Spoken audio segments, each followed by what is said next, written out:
Venezuela जैसी कोशिश भारत में भी हुई और होती रहेगी। आइए जानते हैं कैसे। 2024 में वेनेजुएला में इलेक्शन हुए थे जिसमें मेडुरो जीत गए और प्रेसिडेंट बन गए, लेकिन दुनिया पर अपना अधिकार समझने वाले यूएसए को यह बिल्कुल पसंद नहीं आया। अब 2024 में ही वेस्ट मीडिया एक खबर प्रकाशित करती है वोट चोरी की। ये न्यूयॉर्क टाइम्स की रिपोर्ट है, ये ब्लूमबर्ग की रिपोर्ट है, ये गार्जियन की रिपोर्ट है। सबने इस इलेक्शन प्रोसेस को फ्रॉड बताया और बोला डेमोक्रेसी खतरे में है। ये कहानी आपको सुनी सुनी सी लगती है क्या?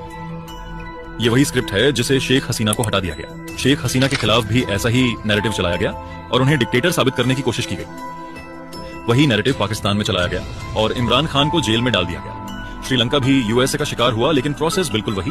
और साथ ही जिस तरह से शेख हसीना को हटा करके Nobel peace prize winner Mohammad Yunus को बांग्लादेश में बिठाया गया, उसी तरह वेनेजुएला की अपोजिशन लीडर मारिया कोरिना को भी पिछले साल नोबेल पीस प्राइज 20 दिया गया और इनको भी एक बड़े लीडर की तरफ प्रोजेक्ट किया जाने लगा, जिससे कि मेडुरो को हटाने के बाद इनको बिठाया जा सके। वही स्क्रिप्ट, डिफरेंट कंट्रीज, रिजल्ट्स एक जैसे। अब जरा गौर कीजिए, साउथ एशिया में अगर पकड़ बनाना है तो भारत में अपने पपेट को बिठाना जरूरी है। 2024 में भारत में भी कई कोशिश हुई यहाँ की जनता को भड़काने की।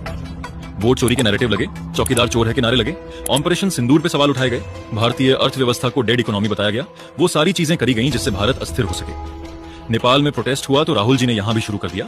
डोनाल्ड लू से मिले, इल्हान उमर से मिले, जॉर्ज सोरोस के इन्वेस्टमेंट के सबूत निकल के आए कि वोट चोरी की स्क्रिप्ट डिबंक की गई, मोदी को डिक्टेटर बताया गया।